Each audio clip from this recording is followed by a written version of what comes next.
अस्सलाम वालेकुम, this is Mohammad Kaavish और आज हम ये पॉडकास्ट कर रहे हैं थोड़ा एजुकेशनल पर्पस के हवाले से, क्योंकि जब भी किसी से पूछा जाता है कि आप हॉस्पिटल में काम करते हैं, आप किसी को बताते हैं कि हॉस्पिटल में काम करते हैं, तो सबसे पहला सवाल जो करते हैं, आप डॉक्टर हैं क्या? तो हम आज आपको ये बताएंगे कि सिर्फ डॉक्टर हॉस्पिटल्स में काम नहीं करते, एक पूरी टीम होती है नर्सिस की, मेडिकल टेक्नोलॉजिस्ट की और ओटी टेक्नीशियंस की, सबकी एक टीम बनती है जिससे एक मरीज़ का इलाज होता है। तो आज हमारे पहले गेस्ट हैं मिस्टर इमाद अली राजपूत। इन्होंने medical technology, bachelors of science in medical technology OT sciences में कंप्लीट किया और ये करियर इन्होंने क्यों चूज़ किया, अब इसको रिग्रेट तो नहीं हो रहा है इनको इस करियर चूज़ करके, क्या क्या वजूहत हैं, इनसे पूछते हैं। अगर आगे न्यू स्टूडेंट्स को अगर गाइड करना चाहें तो क्या गाइड करेंगे, कौन सी फील्ड ली जाए, कौन सी चीज़ अच्छी है। तो let's move to our guest mister Imad Ali Rajput. अस्सलाम वालेकुम। वालेकुम अस्सलाम। काविश कैसे हैं आप? मैं अल्हम्दुलिल्लाह ठीक, आप कैसे हैं? अल्हम्दुलिल्लाह। First of all I like to thank you कि आपने इनवाइट किया और ये अवेयरनेस सेशन आपने अरेंज किया for all the students all around the world, so all credit goes to you. Thank you. अच्छा इमाद, मेरा आपसे सबसे पहला सवाल ये है कि what guide you towards BSMT? आपको क्या ऐसी फील आई कि नहीं यार मैं ये वाली फील्ड चूज़ करता हूँ और इसमें अपना करियर प्रोसीड करता हूँ, क्या ऐसा लगा आपको कि आप प्लीज़ हमें गाइड करें? अच्छा, मोस्टली काविश देखें होता ऐसा है कि जब हम अपने इंटरमीडिएट के ड्यूरेशन के अंदर होते हैं तो हम अपने सेकेंड ईयर के अंदर ही हम ये आइडेंटिफाई करते हैं कि अब हमें क्या बनना है। तो मोस्टली हमारे जो अंडरस्टैंडिंग है हमेशा, अगर प्री मेडिकल साइंसेस का है तो वो डॉक्टर बनेगा, और अगर जो इंजीनियरिंग साइड के जो पढ़ के आया है तो वो जाहिर है फिर वो इंजीनियर बनेगा। तो हमारा भी पाथवे कुछ जब शुरू की बात करें तो हमारे साथ यही चीजें थी कि जब आपने प्री मेडिकल लिया है तो आपने बनना तो डॉक्टर ही है, लेकिन क्या करें, हमारी परसेंटेज इतनी होती नहीं है कि हम मेडिकल कॉलेजेस के अंदर हम अपनी एक्सपर्टीज अपनी लेकर जा सकें।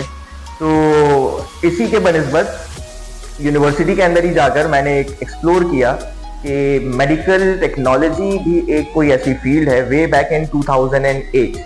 तो जब मैंने वहाँ पर एडमिशन लिया तो वहाँ पर डिफरेंट पोजीशंस थी, जिसमें क्लिनिकल लेबोरेटरी साइंसेज हैं, डायलिसिस हैं, क्रिटिकल केयर टेक्नोलॉजी है, ऑपरेशन थिएटर साइंसेज है, ऑप्थेल्मोलॉजी टेक्नोलॉजी है, और भी और डिफरेंट अब तो नए नए निकल आए। तो उस दौर में सिर्फ लिमिटेड होते थे। तो मेरा इंटरेस्ट ज़्यादातर ऑपरेशन थिएटर साइंसेज और सर्जिकल टेक्नोलॉजी की तरफ बढ़ा।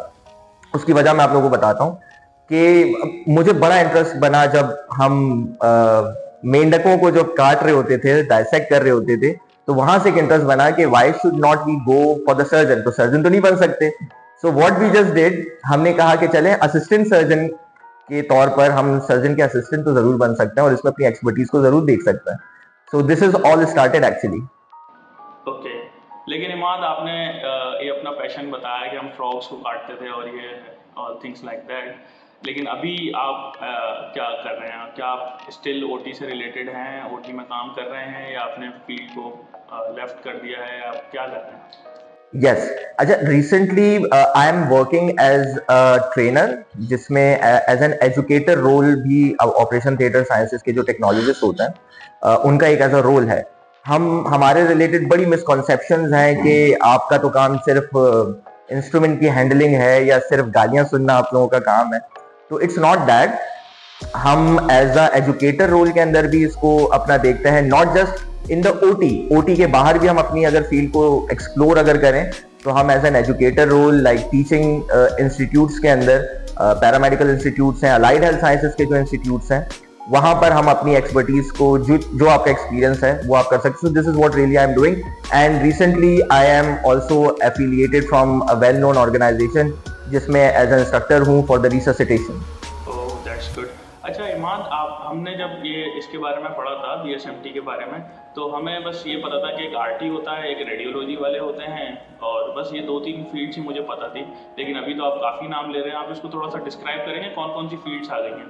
यस, अच्छा, बहुत अलग अलग हैं काविश। जिस तरह मैंने बताया आपको कि मेडिकल लेबोरेटरी साइंसेज एक हमारी जो लेबोरेटरी साइंसेज जो लैब के नाम से मशहूर होती है, तो एक हमारे पास ये है जो कि इसके अंदर भी फर्दर क्लासिफिकेशन में चले जाए तो बहुत डिफरेंट है। इसके अंदर आप मास्टर्स लेवल के ऊपर भी आप जा सकते हो। Further then there is a respiratory therapist and the critical care technology, operation theatre sciences कहें या सर्जिकल टेक्नोलॉजी कहें, जो कि मैंने इसके अंदर अपना किया हुआ है। ऑप्थेल्मोलॉजी टेक्नोलॉजी एक है जो आई स्पेशलिस्ट होते हैं, डायलिसिस का आपने जिक्र किया, जो डायलिसिस टेक्नीशियंस होते हैं या टेक्नोलॉजिस्ट का कोर्स होता है, ये तमाम कोर्सेज जिनके मैं नाम आपको ले रहा हूँ, they all are 4 year programme. जो टेक्नीशियन कोर्सेज होते हैं वो सिंपल 1 ईयर या 6 मंथ या 2 ईयर्स के होते हैं, वो डिप्लोमा प्रोग्राम्स होते हैं। बट ये जो पूरा एक प्रोग्राम है, ये 4 ईयर डिग्री प्रोग्राम है। इसके बाद अगर आप चाहें तो बाहर मुल्कों के अंदर डेफिनेटली इसकी कहते हैं कि मास्टर्स आप चाहें तो मास्टर्स करना चाहें आप कर सकते हैं। ऑल्दो अब रिसेंटली पाकिस्तान के अंदर इन कराची इवन हमारे पास master program, MPhil programs in the medical technology वो भी स्टार्ट हो चुके हैं, जो कि Dow university of health sciences conduct कर रही है। रिसेंटली इस ईयर से ही स्टार्ट हुआ है। अल्हम्दुलिल्लाह मेडिकल टेक्नोलॉजी की फील्ड जो है वो बहुत प्रोसीड कर रही है।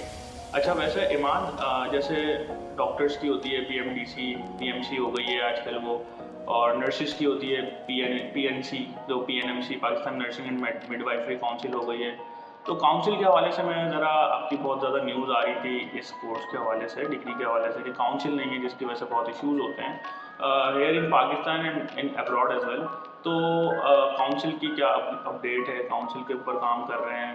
क्योंकि आपने बताया कि आप भी सीनियर्स में से हैं, कुछ स्टार्ट के जो बैचेज हैं उन्हीं में से हैं, तो आप इसके लिए क्या काम कर रहे हैं? आप क्या सोचा है आपने, क्या हो रहा है, इस बारे में कुछ गाइड करिए।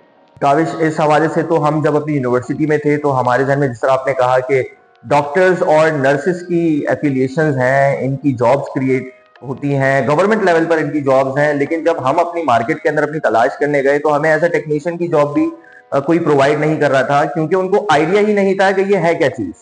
तो अब अल्हम्दुलिल्लाह, अल्लाह का शुक्र है कि हमारे पास अलाइड हेल्थ प्रोफेशनल काउंसिल हमारी रिसेंटली हमारी बनी है। बहुत जद्दोजहद के बाद इसके ऊपर काम हुआ है और अब जाकर कहीं एक गहरी सांस मैं ले सकता हूँ कि हाँ, हमारी काउंसिल मौजूद है पाकिस्तान के अंदर, but not just in Pakistan. अगर मेरे भी सीनियर्स या मेरी भी कोलीग्स का अगर मैं जिक्र करूँ जो बाहर मुल्कों के अंदर इस वक्त मौजूद है, जब तक हमारे पास पाकिस्तान में काउंसिल नहीं थी तब तक हम सब सफर कर रहे थे, लेकिन हमें जैसे ही आइडेंटिफाई हुआ कि बाहर एरियाज में, बाहर मुल्कों में भी हमारी एफिलिएशंस हैं, जिस तरह एक मैं नाम लेना चाहूंगा, यूके के अंदर HCPC के नाम से एक काउंसिल है जो कि यूके के अंदर काम करने वाले, अगर आप ख्वाहिशमंद हैं तो वहां पर जाकर आप सिर्फ आप इसका एग्जाम देते हैं, इसकी कुछ रिक्वायरमेंट्स है वो आप पूरी करते हैं और आप इसकी बेसिस के ऊपर आप यूके के अंदर काम कर सकते हैं। कोविड के अंदर मैं आपको बताता चलूं, कोविड में बहुत से ऐसी अपॉर्चुनिटीज हैं जो क्रिएट हुई हैं और हमारे लोगों ने उससे बहुत फायदा उठाया है। That includes our surgical technologist even. और अगर आप इसके बारे में डिटेल्स जानना चाहें तो you can go even on, you can Google it even HCPC के नाम से, और वहां पर आपको पूरी डिटेल्स आपको मिल जाएंगी। तो आपका क्या इरादा है, फिर आप जा रहे हैं? इंशाल्लाह we are trying our best, but definitely कोशिश आप करते रहते हैं, जितनी आप कोशिश करेंगे उतना आपको फायदा मिलेगा। So yes, we are doing it. Okay Iman, आपका थोड़ा सा जब आप इस फील्ड में आए तो कोई ऐसा आपको अपना इंसिडेंट याद हो या कोई ऐसा कुछ ऐसा गुजरा हो जो आपको याद हो और आप शेयर करना चाहें, थोड़ा फनी सा या कुछ लाइफ लेसन टाइप थिंग, आप इस तरह की कोई चीज़ शेयर करना चाहें? क्योंकि मेरा ज्यादातर ताल्लुक ट्रेनिंग के पर्पसेस पे रहा है, तो मैं ट्रेनिंग के हवाले से जरूर बताना चाहूंगा। मैं एक ट्रेनिंग कंडक्ट कर रहा था जो कि रिससिटेशन के ऊपर थी, और ड्यूरिंग दैट हम जब ये कर रहे थे तो हमने एक कैंडिडेट को जो है बुलाया और सामने उनको बिठाकर हमने कहा कि आप जो है इसको परफॉर्म करें। तो उन्होंने जब CPR स्टार्ट किया तो CPR करते करते अचानक से उन्होंने इतना जोर से प्रेशर अप्लाई किया कि उनके जो मैनिकिन हेड होता है वो मैनिकिन हेड वहां से वो बाहर निकल गया। एवरीबडी वाज लाइक, अरे इतना ज्यादा प्रेशर आपने दे दिया। So this was the one incident जो कि फनी था। एक इंसिडेंट मैं और जरा आपके साथ शेयर करता चलूंगा। जब इसी तरह का एक CPR की ट्रेनिंग बच्चों को हम दे रहे थे, स्कूल गोइंग किड्स थे, अराउंड 8 और 9 क्लासेस के जो स्टूडेंट्स होते हैं।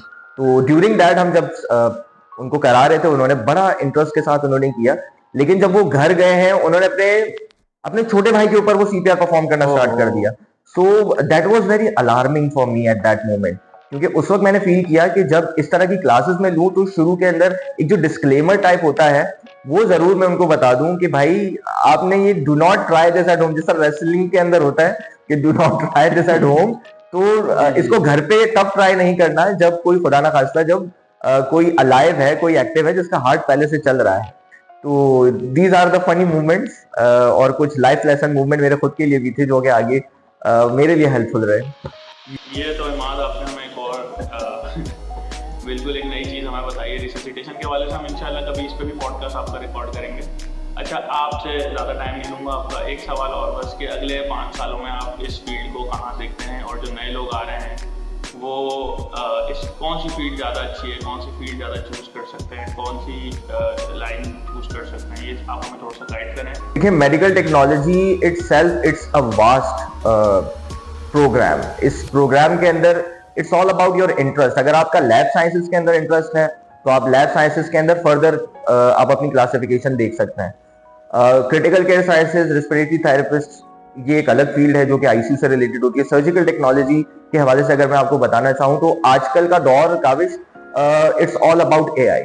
तो एआई के दौर के अंदर तमाम चीजें हमारी जो चल रही हैं इस वक्त, रोबोटिक सर्जरीज हमारे पास प्लान हो रही है। हमारे कराची के अंदर 2-3 ऐसे हॉस्पिटल्स हैं जहां पर ये पूरे रोबोटिक सर्जरीज के जो इक्विपमेंट हैं ये इम्प्लांट हो चुके हैं। Surgeon is using that surgery, those robots, और वो उनका रोबोट का यूज टोटली उस पेशेंट के साथ होता है। तो टोटल जो डीलिंग है वो टोटली रोबोटिक्स हो गई है। और एआई के साथ अब हो ये रहा है कि हम इस एज पर अब हम आ गए हैं कि अंडरस्टैंड कर रहे हैं कि चीजें सारी इंसानों से लेकर अब कंप्यूटर को दे दी गई है। तो इंसान यहाँ पर मौजूद है लेकिन यूज उसको कंप्यूटर कर रहे होंगे। सो आगे देखते हैं, मॉडर्न सर्जरीज भी हमारे सामने आएंगी, नई टेक्निक्स हमारे सामने आएंगी। और एक बड़ा डिफरेंस काविश मैं बताता चलूं, हमारे लोगों के अंदर बड़ा मिसकंसेप्शन है कि टेक्नीशियन और technologist they are the same.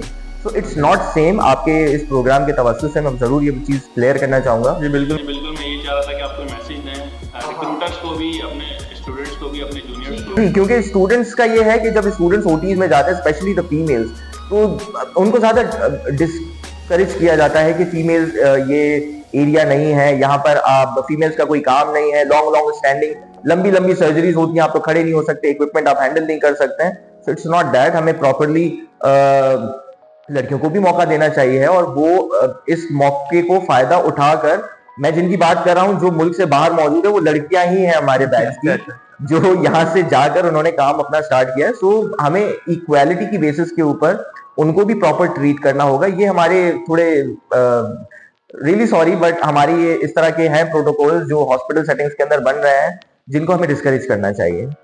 Okay, thank you very much, Imad, for your time and for your lovely conversation. We will inshallah get back to you on this resuscitation thing. Thank you very much. Allah Hafiz. Allah Hafiz.